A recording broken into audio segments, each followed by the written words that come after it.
I'm with Rob Cole, Team Bublé. I'm saying Team Bublé because it's on your IG profile. Yep. Country music, singer, songwriter, plays the piano, plays guitar, I'm listening to 58 Hours. What a great song. There's so many things Oh, thank you. I really want to cover. Josie Music Awards. Where do we start? First off, I like to start with your resilience. Can you just talk about a lot of people when they try out for The Voice the first time and they don't make it, maybe they don't want to come back because they're scared of rejection that second time and they're talented. They should come back. Yeah. Where do you get your resilience from and your decision to come back to the show? Yeah, so I accredit it to growing up. I played sports. I was a three-sport athlete, football, basketball, baseball year round. Put my parents a lot of miles on their vehicles. And so, but we were taught, man, if you get knocked down, you get back up, you play the next play, you keep going. And that's something that I kind of attributed to my life. That's the way I want to live is, when I get knocked down or I get a no or I don't get the response I want, or I'm looking for. I just keep going, keep pressing on, going forward. Because ultimately, I feel like music is a part of who I am, me personally. And it's just like a doctor who feels like I'm called to the medical field. I feel like this is what I'm supposed to do. You just keep pressing on. You keep going after that thing that you feel like you were called to do. And so that's where it is for me. I credit it to growing up playing a lot of sports and getting knocked down and getting back up again, time and time again. Rob, on that note, I'm sure that level of sports and your experience in that has given you a laser focus in what you do and your work ethic. So the voice, you have that competitive element, but then what's it like to have that competitive element along with some great friends you meet along the way and you're supporting each other on this competition? Is it something Yeah. that you've been familiar with, or has it been kind of overwhelming because you have these two trains running at the same time? Yeah, it's definitely been, competition. It is a competition show, but I think the competitive side of, the experiences I had with Austin and the battles with Marty here in the knockouts, it was we're competing, but we are one another's biggest fans, So like with Austin and the battles, they had to steal, they had to save. We told each other before we walked on the stage, we said, one of us is walking away with that steal from Reba because we knew Reba had a steal. We were country boys. We're like, one of us is getting that steal. And so I think us being competitive and giving it our absolute best that we could individually really elevated each other as well. And so it was kind of a cool situation. You're competing for yourself, but it's also elevating this person that you're competing with, which is a cool thing if you're pulling for one another, which we were. And so, yeah, it was a lot of fun, a lot of fun. And I was actually echoing what Michael was saying. He shouldn't have paired you with Marty. What was that Yeah, energy like? Because you guys are top shelf and you're supporting each other. That must have been a yeah, surreal experience. And actually yeah, hearing Michael say that exact thing. yeah, yeah. Hearing him say that was like, we agree. Like, yeah, we totally agree with what you said. And so, yeah, man, it was intense. It really was because Marty is, like you said, top shelf. And I knew kind of going into this thing, like this could go either way. This could go either way. And that's how it ended up. And I think we both gave everything we really had. And I'm just grateful to continue to move on. Rob, I have a two-part question. First off, can you educate our listeners if they don't know or already know what is the Josie Music Awards? And then the Mhm. B side of that, how does it relate to possibly a song you wrote maybe a year or maybe even longer than that, a song called Mama? Can you connect both those dots for us? Oh, yeah. So the Josie Music Awards, as the largest independent music association network internationally, and they are really just a big supporter of independent music. And they give kind of a platform each year called the Josie Music Awards. They give a platform for independent artists to kind of have a spotlight shed on them. And so I've been a part of the last 3 years. I've been able to go out and I've had nominations. And, the song that won last year was actually a song called I Should Have Been. And so that song was original that I released February of 2024. I wrote the song a couple months before and I said, you know what? I want to try to get this song out. And so that I recorded an acoustic version of it. It won an award last year. How it ties to my song Mama is I wrote a song about my mom. It's something I've always wanted to do. I try to write songs that mean something for me, but also might mean something for others. So I wrote a song for my mom and just talked about how, how amazing she is, how amazing she's been through this whole journey for me. She's got the voice of an angel. She was she was always sang and been musically inclined. So I wrote that song for her. She sang at the Opry in 1982. And this year's Josie Music Awards was at the Grand Ole Opry. And so I won Vocalist of the Year this year. And my mom was with me. She didn't even know what I was going to do, but they called my name. I looked at her. I said, "Get up, come on with me." She didn't have her boots on. She had taken her shoes off. So she sat there trying to get her boots on. So I was able to walk her up on the stage and let her stand in that circle again that she stood on in 43 years ago. So it meant a Well, lot for me. well, Rob, you're a stronger man than me. I would have been breaking down, and you were. Oh How did you keep gosh. yourself? How did you Yeah. keep yourself composed with that really wonderful speech? I mean, Yeah, yeah, I don't know. I don't know. I don't know. I was like, I attribute it to being able to sing in front of Reba. I don't know. I've been here before. I got this. it's one of these things where you're such an experienced singer, songwriter, musician. What are some of the lessons that you can take from The Voice, as opposed to someone who's really new in the business? You're not. You're someone you know who you are as an artist, but what did were you able to take from this journey on The Voice?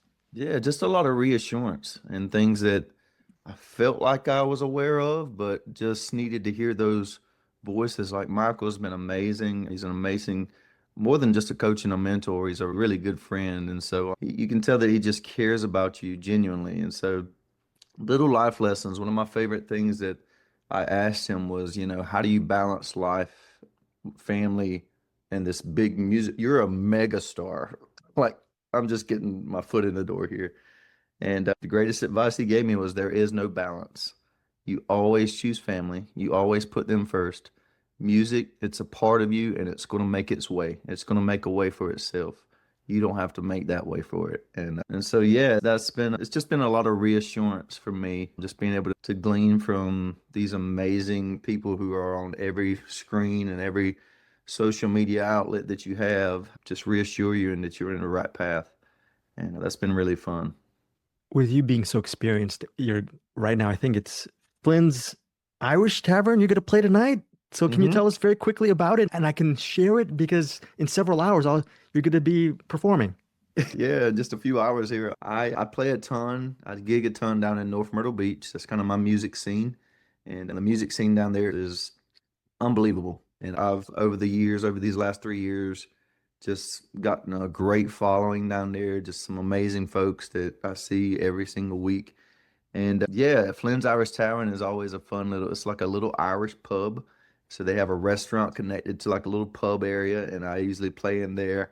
And I'm expecting it to be full capacity tonight because these last 2 or 3 nights have been just absolutely packed out. And it's been so much fun. A lot of folks who have saw the knockout from Monday are starting to come out and I saw you on The Voice. Can I get a picture? Can I get an autograph? And yeah, Flynn's is going to be a lot of fun. It's a tight spot. It's real small, but it's going to be a ton of fun.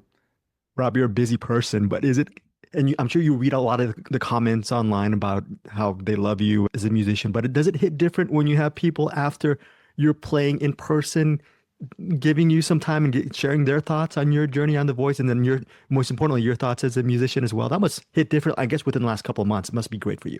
Yeah, yeah. It's been again just another one of those reassuring things of you're on the right path and people are starting to see that. And I'm not looking for all the glitz and glamour. I'm not necessarily looking for those things, but I have prayed for open doors and I'm grateful to start seeing so much of the things that I prayed for. And so, yeah, it's fun. It's fun seeing those people and putting faces to, it's one thing scrolling through comments.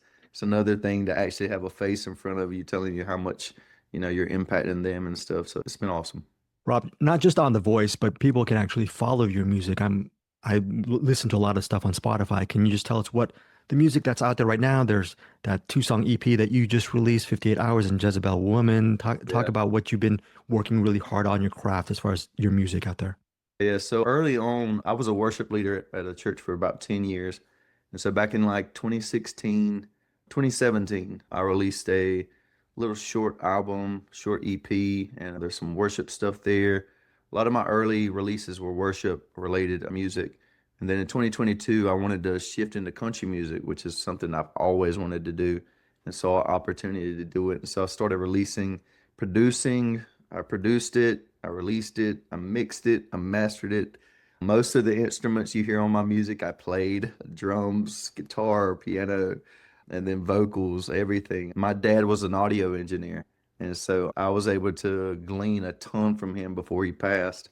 And I just learned so much from him. And I took that and I'm able to, being a dad, I got 3 kids and a wife. I don't have the extra funds a lot of times to go out and say, hey, I'm going to go get a song produced, but I can do it myself. And so that's been a fun journey. So most everything you hear has been self-produced, and I hope you guys enjoy everything you hear there.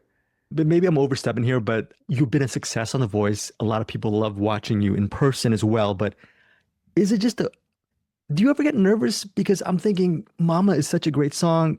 Do you ever get nervous playing that song for your loved ones, for your mother?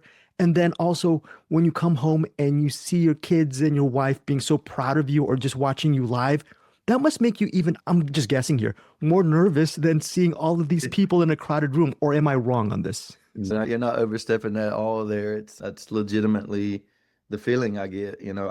Mama is a song that I have to feel real bold and confident in myself to not break down when I sing it. And so it's one of those, if it's requested, I'll do it. Other than that, I don't perform it a ton just because it's such an emotional song for me. It took me 5 years to write that song. And it was one that my mom, just watching her life. And I mentioned she sang at the Opry in the 80s, and she had some open doors to move to Nashville, start a country music career. And she got pregnant with my oldest brother. And at that point, she had to choose between starting a family, staying at home and starting a family and being a mom, or pursuing a country music career. And she chose to be a mom. And so I am the youngest of 3 boys who are forever indebted to her for choosing that route. And I hope that that song and, the route that I'm on right now with The Voice and everything, I attribute it to her. And she's just an amazing woman. And thanks again so much for your time. My final question to you is, I know you can't say anything about playoffs, but if you can tease, what sort of energy were you into regarding this next round? And then I think more importantly than that, where do you see the road ahead for you? Yeah, that was definitely a lot more intense. There's a lot more on the line, a lot more at stake this year, with there just being one from each team and then 2 votes from America. And so really kind of going into playoffs with the idea that, okay, if my coach does not pick me, I want America to feel what I'm singing. And so I hope that's the result. I hope that, either Michael or America just feels the song that I'm going to sing. And so future wise from here, if this is it, I've got some plans. I've got some preparations made. I've got a 3-year plan, all that stuff. But I think just bigger stages are ahead. I'm already starting to see so many open doors to bigger stages and bigger opportunities. And if the right situation comes along, maybe a label, I don't know, but definitely some management and booking and things like that. And so I got some plans in mind. We'll see what happens. Again, thanks so much for your time. And just very quickly, looking at your comments, I get a lot of comments when you're on your performances from your fellow artists on The Voice. That must mean a lot too. Just what's that? It does. Yeah. I mean, it speaks to the season. It speaks to all the artists here. It speaks to The Voice as a whole. It's a competition, but the biggest blessing that you get out of this whole experience with The Voice is the connections that you make with other artists that are in the same shoes, in the same situation, pursuing the same things. And I think that shows when you do read through those comment sections and stuff. So, yeah. Great. Thanks again, Rob. Have a great time tonight. Absolutely. Hey, thank you so much. Hey guys, thanks so much for watching this video. For more movie and television reviews and interviews, please subscribe to my Deepest Dream channel. Like, comment, share, subscribe. And as always, thanks so much for your support. Take care.